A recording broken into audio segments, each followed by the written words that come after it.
Ma'am Secretary, Madam Secretary, good morning. Walang holiday tayo. Salamat po sa oras. Good morning po. Si Mike Abe po ito. Good morning, Sir Mike. Mayong buntag. Love the Philippines. Yan. Oh, naku, kanina ko pa hong inuumpisahan yan. Yung Love the Philippines, kanina ko pang sinisigaw dito. Ang ganda ng slogan na ito. Pasintabi na Secretary, sabi ko kanina pa, hindi lang tourism ito. Pag sinabi mo Love the Philippines, pangkalahatan na ito, 'di ba? Hindi lang tourism. Tama ba, Madam Secretary?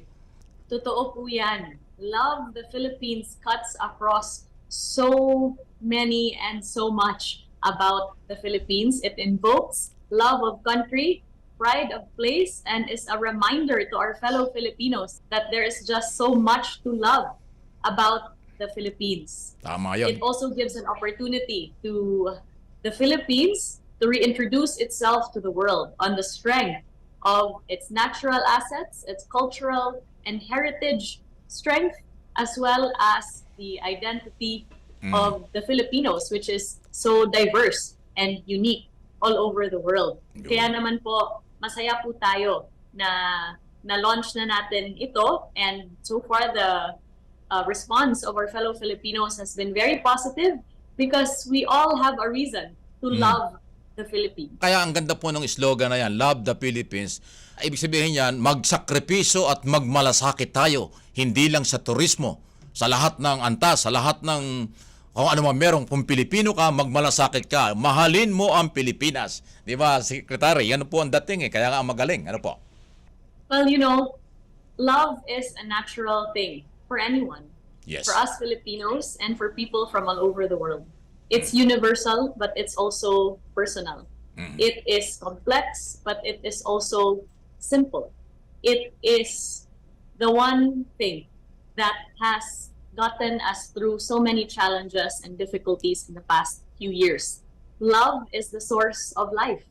And that is why through this enhanced tourism branding campaign for the Philippines, nakikita po natin na napakalaki ng oportunidad ng Pilipinas to reintroduce itself to the world and to let our friends from all over the world know that there is so much more to the Philippines than what we have been able to market thus far. Para naman po sa ating mga kababayang Pilipino dito sa Pilipinas, it serves as a rallying call and a call to action. Sabi po ng ating presidente kagabi, at the launch of Love the Philippines, to which he gave his full support.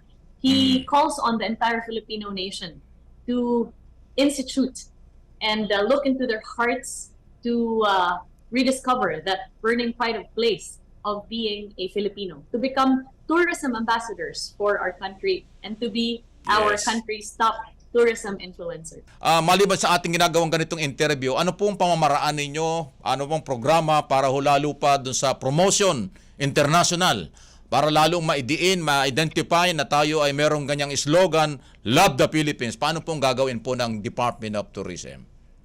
Well, we are rolling out this tourism campaign domestically and internationally through a comprehensive marketing strategy that will include ad placements and the like in strategic markets all over the world.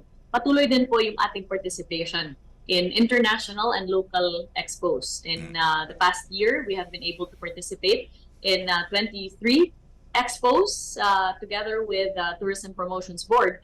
And we have also instituted domestic travel and tourism expos in the form of the North Luzon Travel Fair, the Mindanao Tourism Expo, and most recently the Central Philippines Tourism Expo. Kasi nakikita po natin na hindi lang po international tourism yung opportunities ng ating bansa, kung hindi din po yung domestic tourism, which really lies at the bedrock of tourism development, considering that in 2022, we had no less than 102 million domestic trips, and it contributed over 1.5 trillion to our economy, resulting in a combined inbound and domestic tourism expenditure of over 1.87 trillion pesos and 6.2% contribution to our gross domestic product. So I encourage my fellow Filipinos to continue to travel locally, go to the provinces, our islands, our various regions,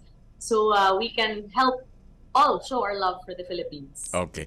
Meron ho ba kayong target, halimbawa sa first year ng Love the Philippines slogan na ito pagdating ng 2024? Anong aasahan natin ngayon hanggang 2024 sa figures kung more or less ilang milyong turista ang pwedeng pumasok sa Pilipinas? Hindi lang yung domestic, okay na yan. Pero yun pong international tourism, Secretary.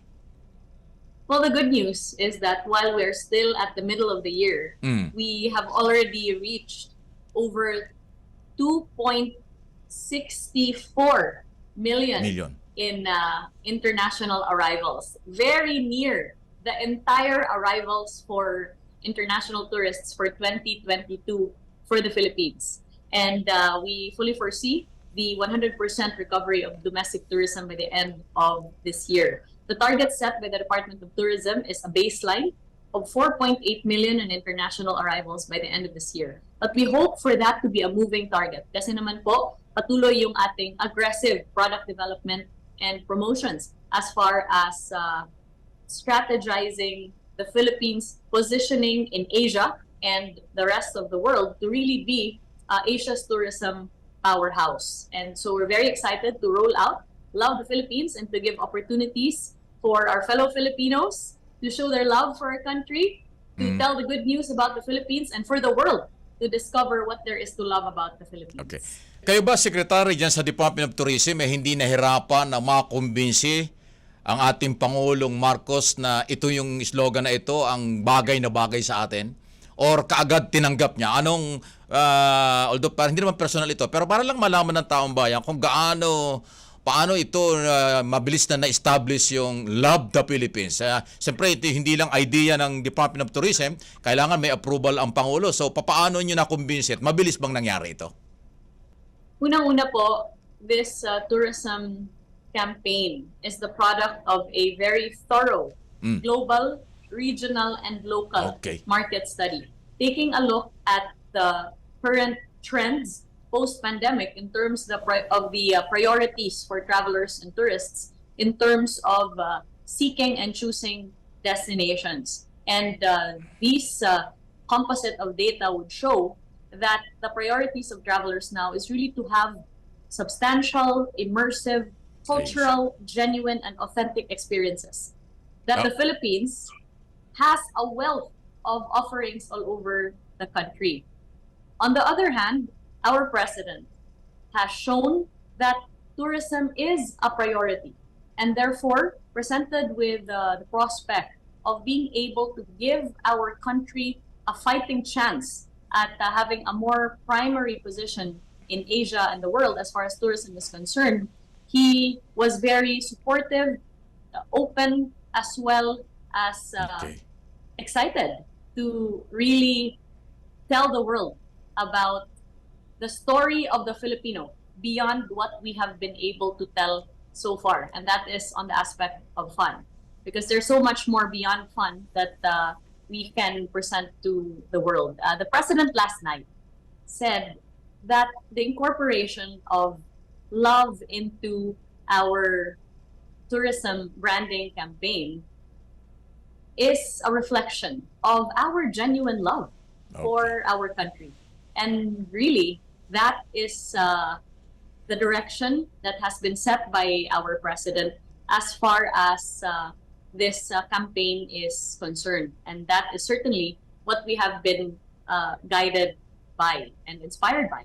So we're very thankful for the president's support. And we join in his call to action to our fellow Filipinos to become our country's tourism ambassadors and to become the top tourism influencers for the Philippines. Tutulungan namin kayo araw-araw kung kinakailangan nating i-promote ito. Bakit hindi? Dahil Love the Philippines. Maganda po yan. Salamat po, Secretary. Good morning po. Daghan kayong salamat. Love the Philippines.